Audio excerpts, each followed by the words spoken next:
Blessings, good evening. Well, we don't make it every Tuesday night. Most Tuesday nights we have a Q&A session. So tonight we have some questions have come in and we'll endeavour to answer them. First question. Luang Por, how do we progress in meditation over time when life is so demanding?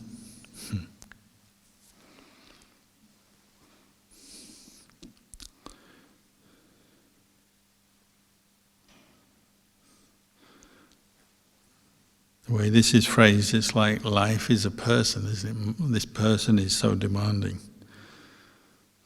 Life is just life. You're born into the world, you have a body, you have a mind, sensitive, and we grow up because we've got senses, eyes, ears, nose, tongue, sense of touch, and the mind itself. Then we're constantly receiving the fruits of our old karma, sense impressions, pleasant and unpleasant, which give rise to feeling, some pleasant, some unpleasant. And we're also making new karma based on what we sense and the cravings and attachments that we build up and identify with. So really when we say life is demanding, what we mean is our own kilesas, craving, attachment, clinging, is demanding on this mind. Because where does craving and attachment arise? Well, it arises in the mind. These are mental things. And then the mind affects the body and uses the body.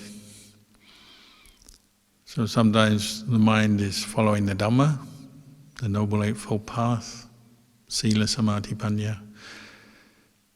More often than not, we're following craving and attachment. And it's like that nagging voice in the back of the mind, always demanding, do this, do that, get rid of this, get that. I want this, I don't want that.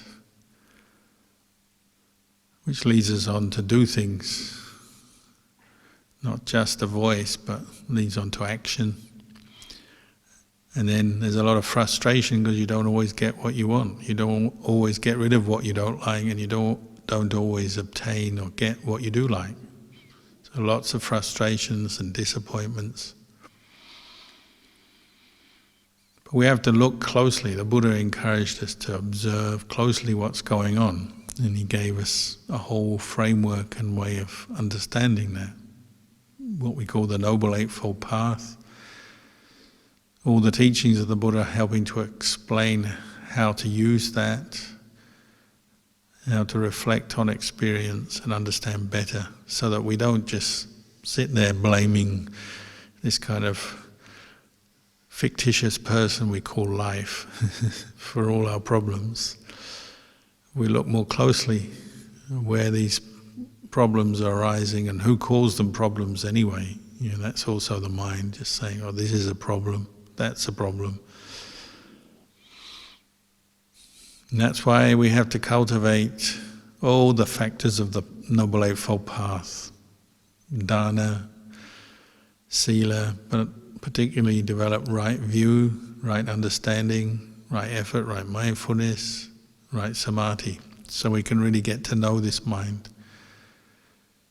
You'll see that the mind, when it's more trained, well trained, still facing the same kinds of challenges that everyone else does in this world, but doesn't create problems or suffering out of those challenges.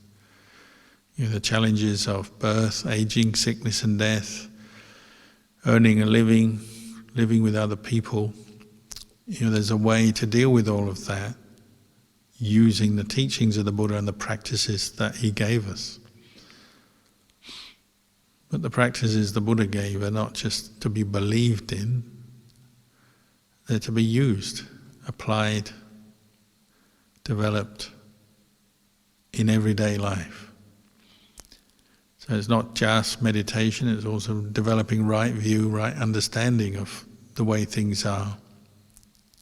If you do have lots of demands on you, you have bills to pay, you have a family maybe, a relationship, you have kids, you have a job to do, money to earn, places to go, well, of course there will be obstacles and frustrations as you do all of that.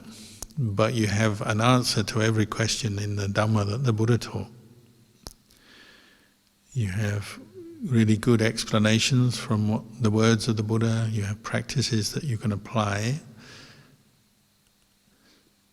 And if you keep doing that, then you'll find you get the answer to some of these problems. You'll see more deeply that the demand is not really out there in the world, it's in your own mind. Your own craving and attachment. It's like a nagging master who's constantly bothering you, demanding things from you, complaining, happy one moment, not happy the next. That's your own ignorance, craving and delusion and attachment at work. You can't even blame yourself. If you're going to blame someone, just blame the kilesas, blame ignorance, greed, anger, delusion. Things arise from causes. Happiness arises from a cause. Suffering arises from a cause. So the Buddha encouraged us to look at our experiences and learn from it and see this process of cause and effect more clearly, rather than always sitting there wanting things, not wanting things, blaming people, clinging to things that we like, getting rid of what we don't like. That's the way of ignorance, and it leads to more suffering. The way of Dhamma, you cultivate mindfulness and look at your experience and learn from it, and learn about cause and effect, karma, and ultimately seeing that things are impermanent and not self. The Buddha and the Arahants, they still live in the world, they still have a body that gets tired, feels hungry, gets ill, gets old and ultimately dies. They still have that. They still engage with the world, still got to eat, have a place to live. But they didn't suffer with it. They understood the suffering comes from our own wrong views and attachments. So they didn't attach, they didn't follow wrong views. But they still lived in the world and engaged with the world. So that's our goal, is to live more like the Arahants and less like the unenlightened people that we know, mainly ourselves. All those demands, they come from the unenlightened mind, still following moods, desires. So you have to catch up with our own mind, let go of some of this stuff, and then the problems and the demands of life will be more manageable, there'll be less suffering. And next time your mind says, oh, life is demanding, just ask yourself, who's saying that? Where's that coming from? It's just a thought, an opinion. What does it do? It arises and it passes away. That's what all thoughts do. They arise, they cease. When they cease, what's next? There's a moment of emptiness. Before the next complaint, the next demand of the mind, there's a moment of space. Focus more on the space and less on the demand, and you probably find some peace there.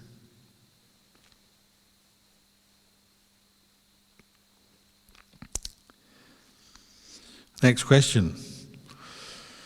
Luang Por, I find I am more motivated to help other people in my practice than to help myself. Is this okay? It's one of those yes and no answers, I think. Generally, helping other people is a good thing. Many of us need to do more to help other people because we have a lot of selfishness ingrained in our character and our thinking and our behaviour. We often ignore other people, and sometimes even people who are very close to us who need some more help or support. We often ignore them or don't give them much help or support.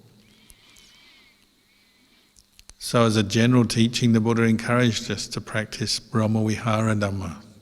Metta, which is goodwill, karuna, compassion, mudita, sympathetic joy, upekkha, equanimity.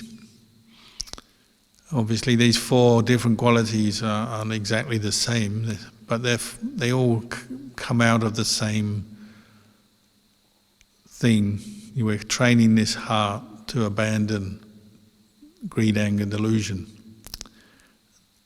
And that means abandoning selfishness, self-centeredness, anger, hatred, cruelty.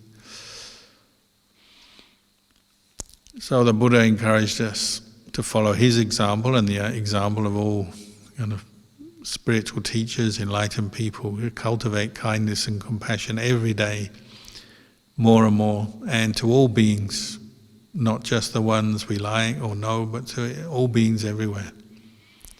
First as a thought, as an intention, and then putting it into practice in speech and action.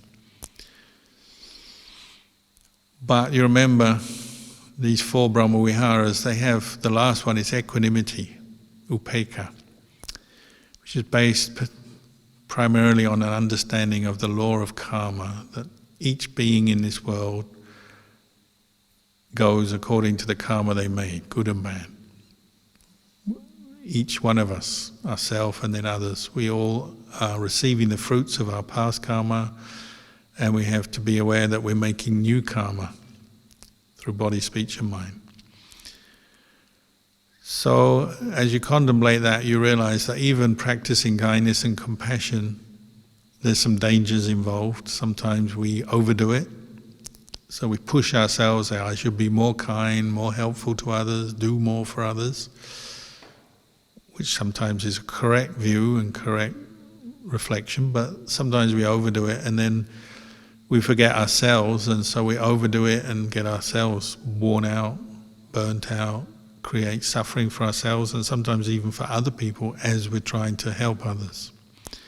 So this is something you have to reflect on and bring your mind to equanimity when sometimes you might have to say, oh, I've done enough. There may be still more people to help or more help that one can give, but you reflect that you've done enough, and if you keep going in a certain direction, you may create suffering for yourself or others. Or some kinds of kindness and compassion lead to attachment, which leads to more clinging and suffering.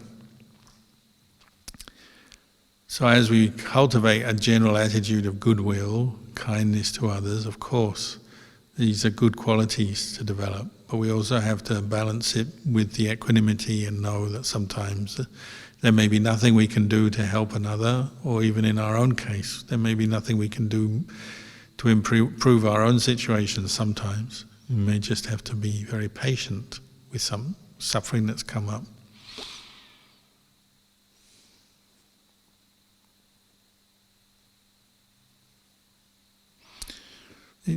You notice sometimes in meditation it's easy to get energy and motivate yourself in meditation when you say, I'll meditate for someone who's sick or someone I know who's suffering in some way. You know, you give yourself a reason, then often you try harder. If you're sitting there or walking meditation and say, I'm just doing this for myself to free myself from suffering, part of our cultural conditioning is we often associate that way of thinking with selfishness. We don't feel comfortable with it and we feel guilty. But if you reflect on what you're doing, just be clear in your intention and also look at the results of what you're doing, and sometimes it's correct just to go off and practice for yourself and make your own mind very strong in good qualities, the qualities of Dhamma, Sila, Samadhi, Panya. And you might say temporarily ignore other people, because we also have to train and develop our own good qualities. But then other times we may focus more on helping others and giving all our time, energy and attention to other people, even to the point where we ignore ourselves sometimes and we do get burnt out, worn out. So most people find in the course of their practice there's a bit of back and forth. Sometimes we overdo it, sometimes we underdo it, and we should do more. You have to reflect on that as you're practicing, and sometimes you need to adjust. There won't be one simple reflection that stays in place for the rest of your life, say. As time goes by, your situation changes, you may have to alternate or change your own way of practice a bit. But the purpose of the practice is to remove defilements from each individual's heart, greed, anger and delusion. So if your practice of kindness or compassion towards others is actually leading to more greed, anger and delusion for you, or more greed, anger and delusion for them, you need to adjust. Something's not right, because you're no longer following the Buddha's instructions. So we also have to reflect on the results of what we've done, what we're doing, and sometimes take a step back or a step forward. There's no one simple answer to this question. You have to reflect on what you're doing and the results and see, are you doing too much or too little? How's it affecting you? How's it affecting others? But just to keep reflecting on your practice is a good thing. And you notice sometimes, yes, you do get more energy when you help others. It's just part of life, I guess. Good evening, Lumpur. May I know how Lumpur handles the difficulties pertaining to people in the Buddhist circle who are ever so inclined towards getting you down and are always holding on to their egotistical way? This is my first question to Lumpur, as I have been put down many times by people in the Buddhist circle. These happenings have made me back off from many religious events, as I find no joy in participating with not so kind people. I acknowledge that nothing is perfect, but still we are mortal beings with emotions. Though I seem to be able to let go and hold no grudges, but I have also learned not to let them have the opportunity to hurt or harm further. Usually after many incidents of these repeated abuses, I do not wish to encourage such behavior, but there was never any retaliation from me. Good. I have even decided to back off from coordinating events earlier, and even asked for guidance from Bodhisattva Avalokiteshvara. I need your advice when you have the time. So Bodhisattva Avalokiteshvara is sometimes more colloquially known as Kuan Yin. But Kuan Yin is the Bodhisattva Avalokiteshvara. So a good person or being to recollect and seek help from sometimes.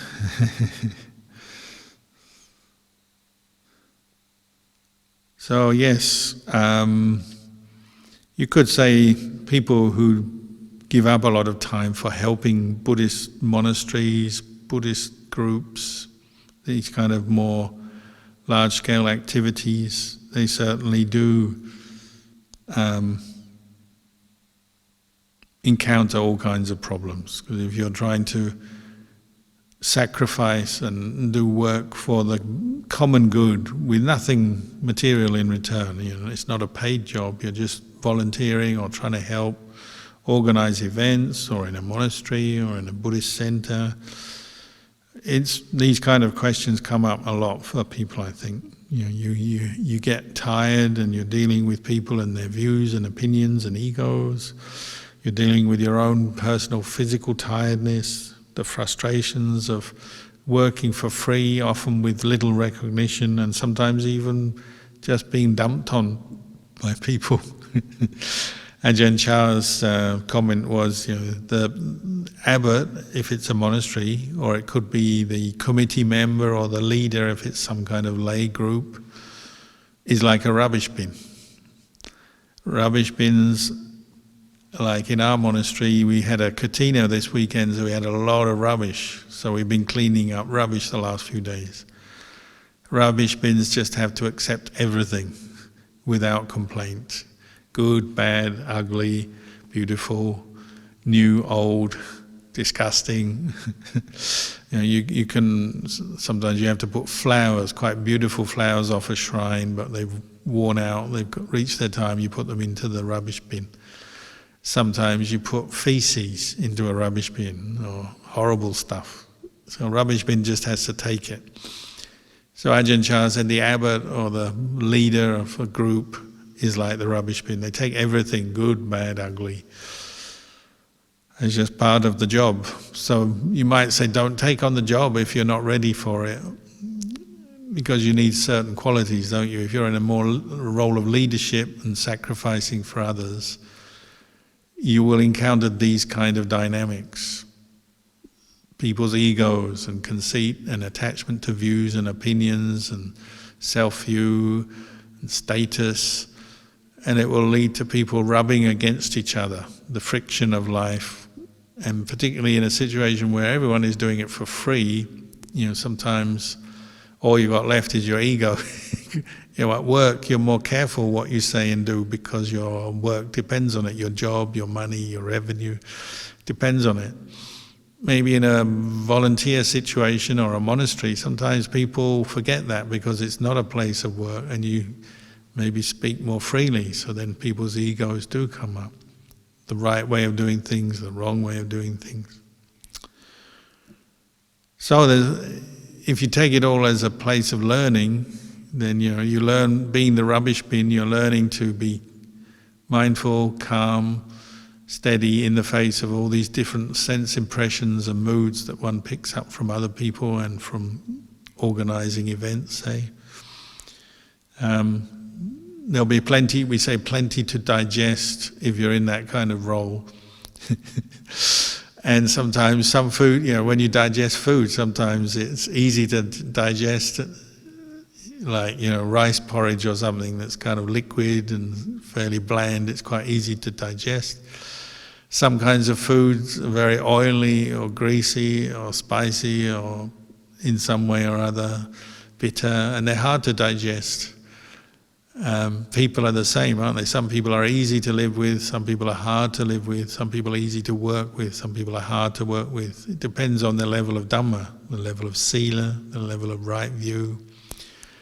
So perhaps over time you streamline your interactions with other people. If you're working with groups of people, large numbers of people, you streamline your activities, because through experience you learn how to keep the precepts, keep your own mind in a more wholesome state as you interact with people, and you reflect, well, if someone displays their ego or their bad behaviour, well, that's just bad behaviour, or it's just a person's ego. Rather than taking it personally and suffering with it, you learn to reflect with mindfulness, insight on these things. If that's going well, then helping other people can actually be a cause for great insight and understanding to arise, what we call barami. Ajahn Chah once said, he learned the most by running the monastery. Once he started his monastery, he'd been out in the forest for the first 15 years of his life as a monk. And then he started his monastery, and gradually it grew in size and the numbers of people. And he said as that took place, he learned the most and he gained the most wisdom and insight, teaching other people, running a monastery. But of course Ajahn Chah is a prime example of somebody who learned how to learn from his experience. And he had a clear goal. He didn't want to suffer anymore. He didn't want to be subject to birth, old age, sickness and death. So he dedicated his life to the practice and then to teaching others, but based on the practice he had done for himself and his own realization. Where we have to be careful is when we ourselves are not yet firm in the practice and not yet realized in the practice. Then of course it's possible that by helping others and organizing things and teaching others, we can go astray and end up not getting to where we want in the practice, and our own mind can take on more defilements rather than reducing defilements. We increase our defilements, and people get disappointed and give up and feel disappointed. They don't want to practice anymore, and they give up and lose their faith, lose their interest. This does happen. So part of our practice is learning how not to take on too much in our lives, as we do help others, but not to take on too much or expect too much. And when you encounter the defilements of other people, well, Ajahn Chah usually used to say, well, come back and look at your own defilements. Do you have them? Do you have ego? Do you have conceit, arrogance? Do you have aversion and a tendency to display it with other people and put them down?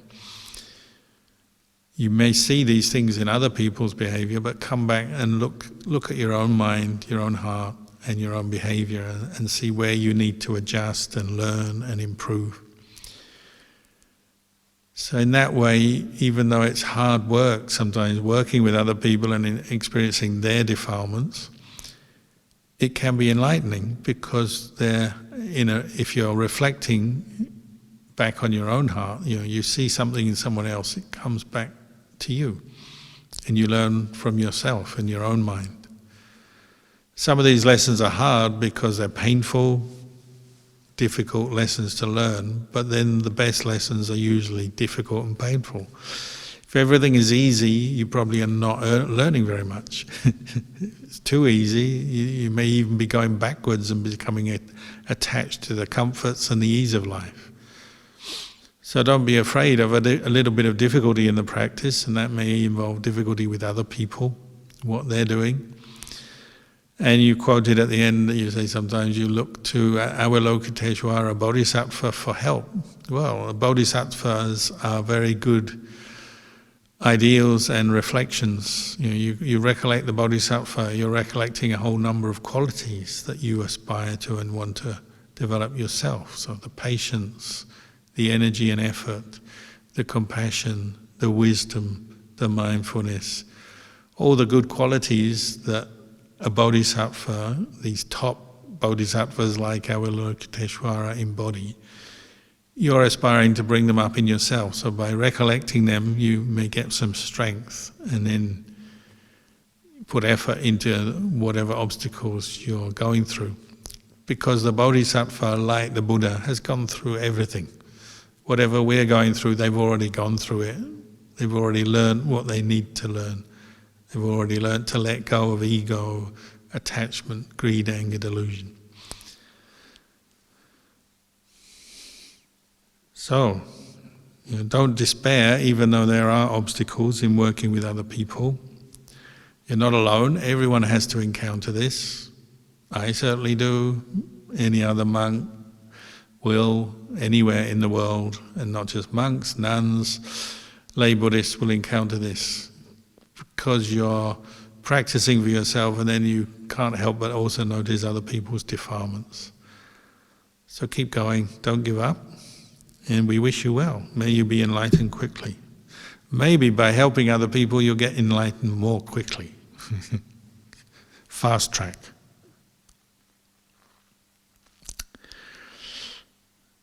Last question. How to deal with a situation when your own children distrust you?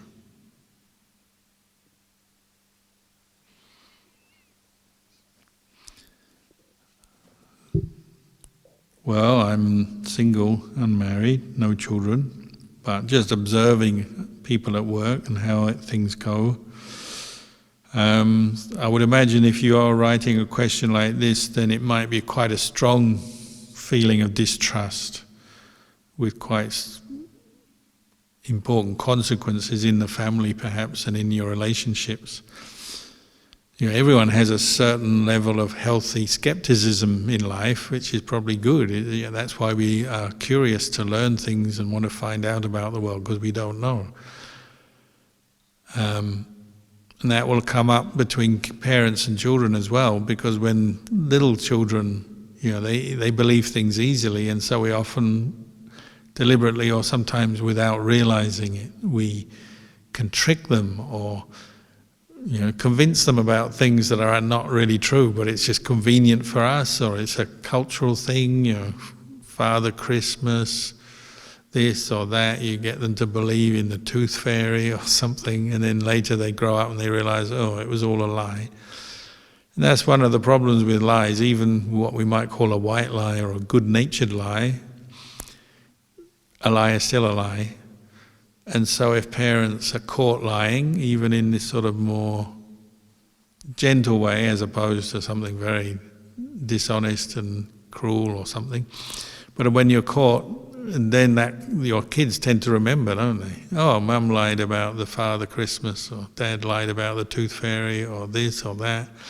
As they grow up, more mature, more understanding of the world, then they remember that and they know, oh, my parents lied to me, so be warned. But parents have to be a good example to their kids, because they are the example of the kids. Who's your first teacher? It's your parent. So we try to bring up the kids with the guidance of the 5 precepts, keeping the 5 precepts as an example and encouraging that in them. And this will help develop a sense of trust. Because if you personally are trying to keep the 5 precepts and you're honest in your relationships, in your speech, in the way you relate to everyone around you, not just your kids, but if that becomes who you are, gives you values, gives you a way of relating to the world from a place of kindness, wisdom, honesty, these are really useful qualities, and these are what you'll be passing on to your kids. Say if your child still distrusts you after you're keeping the 5 precepts, more or less, we may not be perfect, but more or less. If they still distrust you, well, it could be some really strong karma from a past life, and they're just naturally very distrustful. And out of compassion, you may help them through that by just being very patient and forgiving of their distrusting nature. Sometimes you also have to just come back to yourself. You may want your kids to be different than they are, but they are what they are. So notice the kind of cravings and attachments that come up in your family life as you relate to your partner, your children. If you are relating to them with craving, you'll start to suffer. So when you want someone to be different than they are, you're going to suffer. So you have to accept each other. But come back to yourself first. Am I keeping the precepts? Am I being honest? Am I being honest in the way I speak and act? This will be the best starting point for your relationships with your kids. And then you have to learn how to apply kindness and compassion with all the different things that come up as they grow up and as they become teenagers. Often the easiest way to get out of a problem is say, I don't believe you, and storm off. They may or may not believe you, but it's a good way of getting out of doing something you don't want to do sometimes. And so kids often do say that, don't they? Whether they really don't believe you or not, it may be another thing. It's just a useful way to get out of work or some social responsibility or something. If it's deeper than that, they really distrust you, you need a lot of compassion, don't you? You're winning someone over or calming them down. If they're very distrustful, then they'll tend to be more paranoid or more uncomfortable in themselves, so they're suffering. You need to counter that or balance that with kindness and compassion coming from you, and you may just have to be very tolerant of sometimes their antisocial behavior. You do the best you can as a parent. Hopefully, the goodness of your parental love, guidance, tolerance will win through in the long run. But in the short term, there may be many difficult situations, frustrations, disappointments that you just have to bear with, part of bringing kids up. And sometimes it takes a long time to prove that you wish them well and that you love them. And in the short term they may not see it, or they forget it, maybe they'll be ungrateful. Every situation is different, people are different, but you have to come back to your own practice with the situation, and develop these very strong good qualities, the patience, the kindness, and be aware that when you get frustrated, well, maybe you do say things in anger or lose your temper or say things that are not true sometimes. So be careful. Just come back to yourself first. Try to be the best example you can. Be as patient with them as you can, and try to get them some Dhamma inputs if you can. Listening to talks, meeting with teachers, getting them into any wholesome activities where they're developing kindness and compassion for others. That should help them as well. So I wish you great strength with your kids and just do the best you can, really, and don't forget you're practicing for yourself as well. It's not all about them, you're also practicing for yourself, but as you practice with yourself, you should be able to help them better, because you're learning about yourself. Then you can learn how to help them better. You understand them better.